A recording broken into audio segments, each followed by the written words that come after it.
భద్రాచలం సీతారామచంద్రస్వామి కళ్యాణం పట్టాభిషేకం వేడుకల ఏర్పాట్లపై ఉన్నతాధికారులు సమీక్ష సమావేశం నిర్వహించారు. ఏప్రిల్ 17, 18 తేదీలలో జరగనున్న స్వామివారి బ్రహ్మోత్సవాల ఏర్పాట్లని ఆర్డీఓ దామోదర్, ఆలయ ఈవో రమాదేవి సమీక్షించారు. శ్రీరామనవమిని సందర్భంగా భద్రాచలానికి దేశ నలుమూలల నుండి సుమారుగా 1,00,000 మంది భక్తులు రానున్న నేపథ్యంలో వస్తారని అంచనా వేసి వారి కోసం అన్ని రకాల ఏర్పాట్లు చేస్తున్నారు అధికారులు. భక్తులకి ఎటువంటి అసౌకర్యాలు కలగకుండా ఉండేలా అన్ని ఏర్పాట్లు చేయాలని సిబ్బందికి సూచించారు.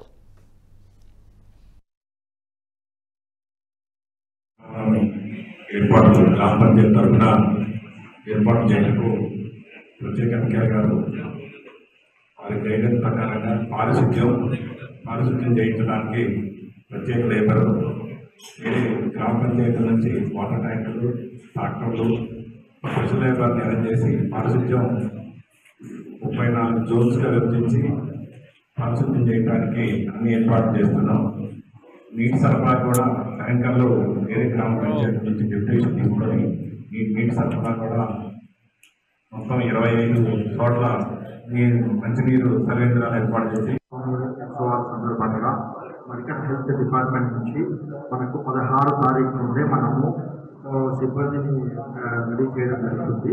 16, 17, 18 రోజుల నుంచి మనకు భద్రాచలము మరియు పర్ణశాలలో కలిపి 6 క్యాంపులు, 5 క్యాంపులు భద్రాచలంలో, 2 క్యాంపులు ఏమో మనకు పర్ణశాలలో ఆర్గనైజ్ చేసామండి.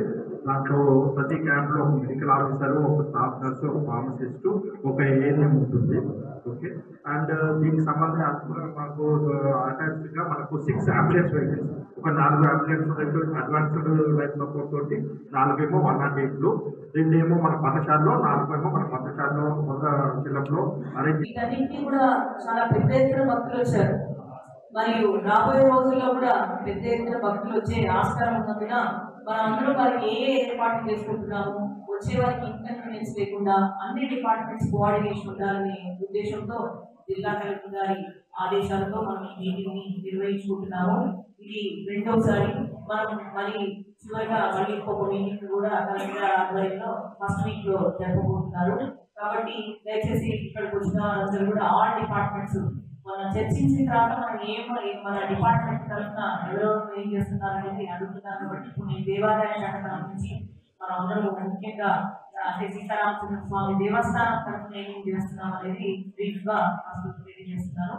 ఇందులో ఏంటంటే మనకు శ్రీ సీతారామచంద్ర స్వామి ఉత్సవాలు అంటే 9వ తారీఖు నుంచి 23 వరకు మనకు బ్రహ్మోత్సవాలు జరుగుతున్నాయి. అందులో ముఖ్యమైనటువంటి రోజు వచ్చేసి 16 ఏప్రిల్. ఆ రోజు ఎదుర్కోని ఉత్సవం. దీనికి కూడా ఏమాత్రం తగ్గకుండా చాలా పెద్ద ఎత్తున జనం వచ్చే అవకాశం ఉంది. తర్వాత రెండవది 17వ తారీఖు సీతారామచంద్ర స్వామి వారి కళ్యాణం. అది మిథిలా స్టేడియంలో ఉంటుంది. కాబట్టి ఆ మిథిలా స్టేడియానికి సంబంధించినటువంటి పనులన్నీ కూడా మేము నిర్వహించుకోవాలి. తర్వాత కళ్యాణాన్ని పెద్ద ఎత్తున చాలా పెద్ద ఎత్తున ఈసారి ఇంకా కూడా పెద్ద.